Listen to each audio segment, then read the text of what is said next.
Rozpoczęcie takiego filmiku jest najgorsze. Ja nie wiem jak to zrobić. Sprawa wygląda tak. Miałem 100 strandów. Każdą mapę chiselowałem. Alchemy Orbik. Wrzucałem 4 skaraby. Używałem sextant.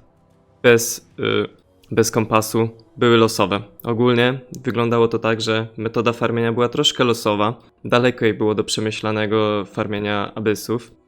Jaki jest teraz trendy.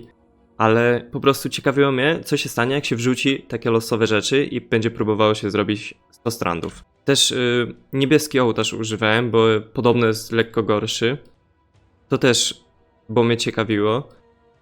I czerwone ołtarze, tam egzarka i tak będę sprawdzał innym razem, więc będę chciał mieć takie porównanie po prostu. Co się stanie, jak się to użyje, takie losowe. Dobra, ale bez przedłużania po prostu odpalam tabeleczkę i będzie wszystko jasne. Pyk. Oczywiście wszystko ładnie rozpisane. Te ceny mogą się nie zgadzać, bo troszkę wcześniej zacząłem to farmić. Wpisałem strand, ale to jest bardziej ciekawostka, ile to razem ze strandem kosztowałoby. Bo nawet wpisałem piątkę, on chyba 7 albo 8 za bulkę, jest może więcej nawet. Czasowo zajęło mi to 6 godzin i 15 minut samego wchodzenia w mapę, piszenia dupy leciutko w hideoutie i wychodzenia. Mapy robiłem tak, że Wispy, jak była delirka przez mój atlas, no to odpalałem delirkę.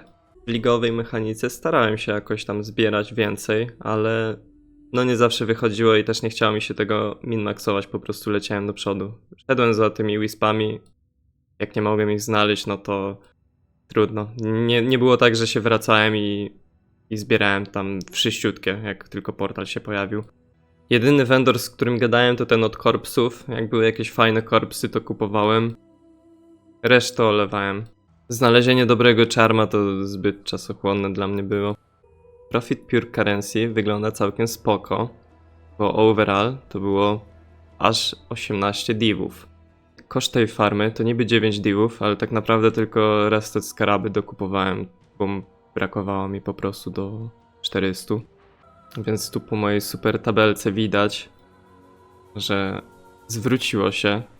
Same Pure Currency dało, bo dostałem 18 divów flat z tego co dropiło i podnosiłem. Tutaj wpisane reszta currency syfu, bo tego było naprawdę dużo. Tego currency to w po jeden to imo troszkę za dużo już jest. Jakbym miał wszystko wypisywać, to byłoby 3 razy dłuższe. Z itemów na sell też prawie 17 divów przyszło. Myślałem, że Cluster Jewele się nie będą tak sprzedawać, ale nawet sporo przyszło. Zdziwiło mnie, ile razy Puzzle Boxik i Voidboard.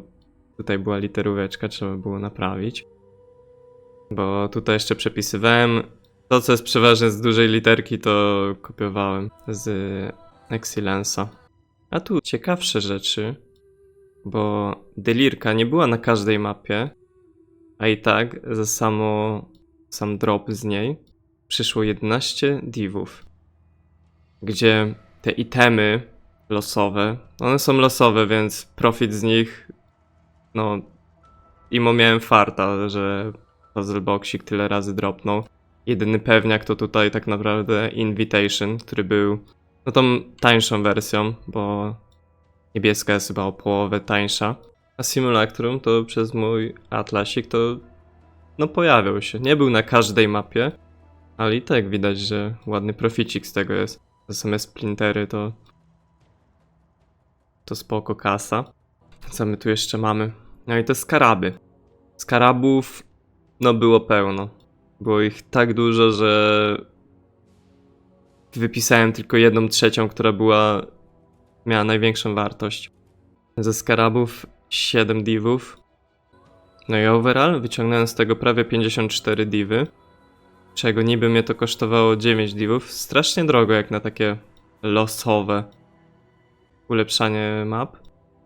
Ale cóż, tak czy siak wyciągnąłem z tego 44,5 diva. Imo, worth, ale ciekawi mnie jak wyjdzie farmienie po prostu Chiselowanie mapy, alchemii i go. A jeszcze jak wyglądał mój atlas. No to dupy nie urywało, troszkę losowo zrobione. Tutaj żeby im wyleciały, tutaj żeby influence mapki poleciały też. No i tak to się żyje. Głównie mi chodziło, żeby delirka była i żeby od czasu do czasu leciały influence mapy. To był główny zamysł tej farmy. I mu się udało, no. Następnym razem będę robił 100 strandów, ale budżetowo, bardzo budżetowo. Ogólnie to robiłem dlatego, że ciekawiło mnie, ile wyjdzie mi z takiego losowego ulepszania map. No, to tyle. Hello, Benz.